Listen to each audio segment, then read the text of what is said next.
Hey you, welcome to my channel. I am Camille.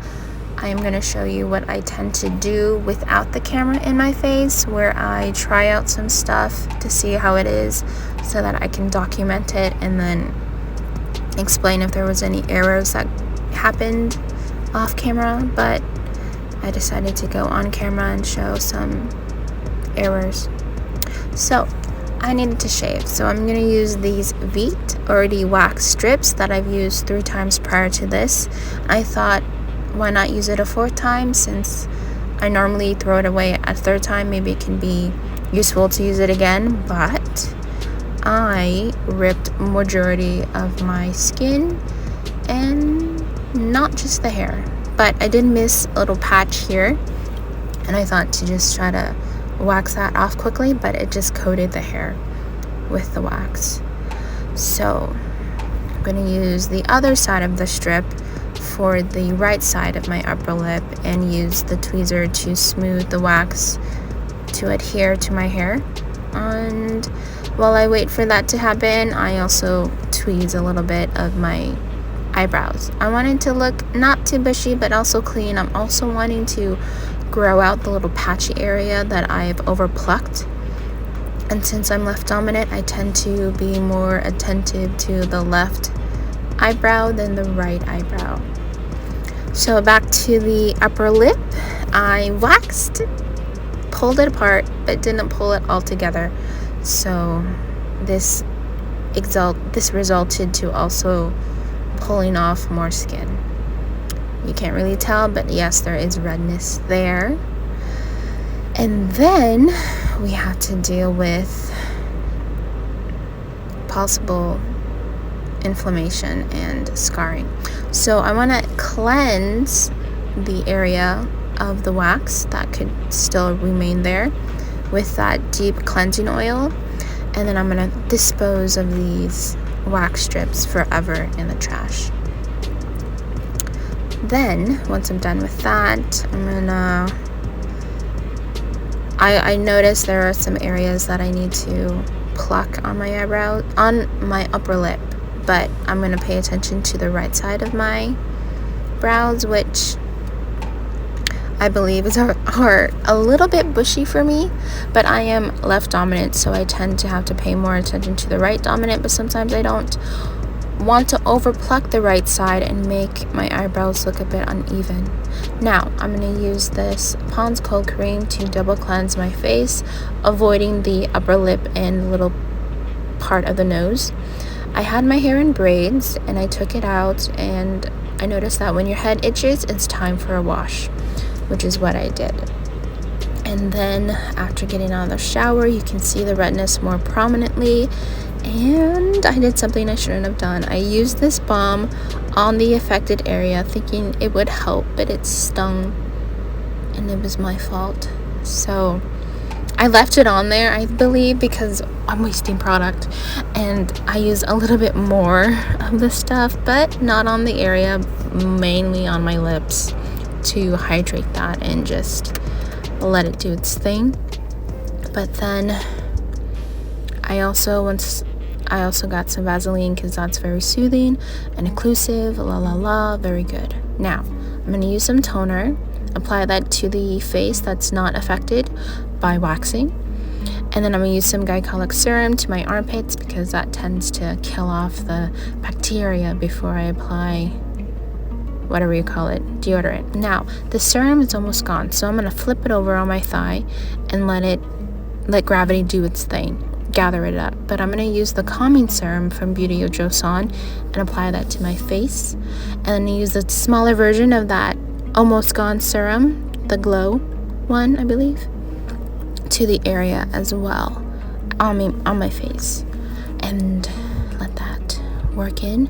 And I've been using serums the wrong way. You're supposed to use a little drop for your cheeks and your forehead, and then your nose and chin, and I'm using the whole syringe, the whole dropper. Now with the adapalene, I'm targeting the little scars of pimples on my face and avoiding the wax upper lip area, and go from there, because I still want to maintain the consistency of daily usage. But I have this little guy, Clinique Moisture Boost. I apply this to my chest because why not? It's nice and gel-like, and it creates a nice soft finish.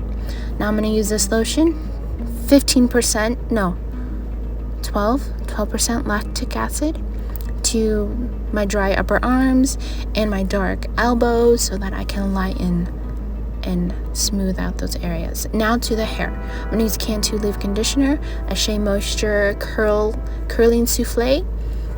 This is very minimal styling, I'm just in that mood to just not apply too much, but I also want to use up the products that I have, so later in the year, I don't know when, I can buy more stuff. So just apply from the midsections to the ends and make sure it's well coated. And then I don't know my technique with the souffle. It's very runny, like a runny gel is what it is. It's like you left gel in the sun and it's melted, but it's still what it is. And I apply this very sparingly, but also generously, but not so much to the point where you're gonna have to blow dry your hair if you add too much, because I like to air dry more than blow dry because I don't have a diffuser.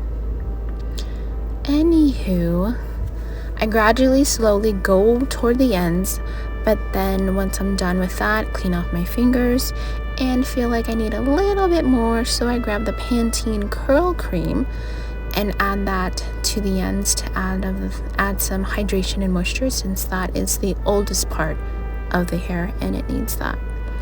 But I felt unsatisfied and I needed a little bit more, so I grabbed the Inner Sense Instant Hold. It's a gel, and just apply that on top of my head because I know there's always going to be a frizziness because I'm not going to be using a bonnet in the evening because it's still going to air dry, Now it's the morning, I'm tired, and you can clearly see more redness and where I waxed my skin off. I was very down. It was not pleasant at all. So I'm going to use a vitamin C serum that has honey involved, 2-3 pumps of that, avoiding the upper lip area because it can't handle that. And then once I'm done with that, I'm gonna supposedly wait a minute before applying sunscreen, but I was late for work, so I just had to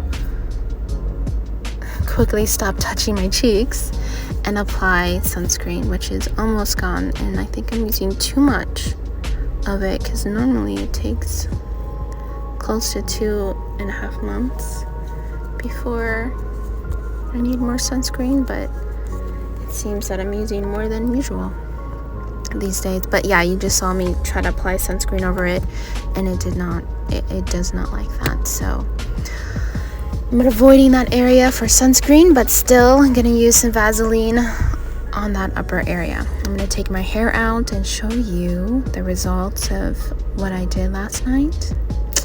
So, and then I'm gonna brush my teeth. You gotta brush your teeth. And yeah, use some Vaseline.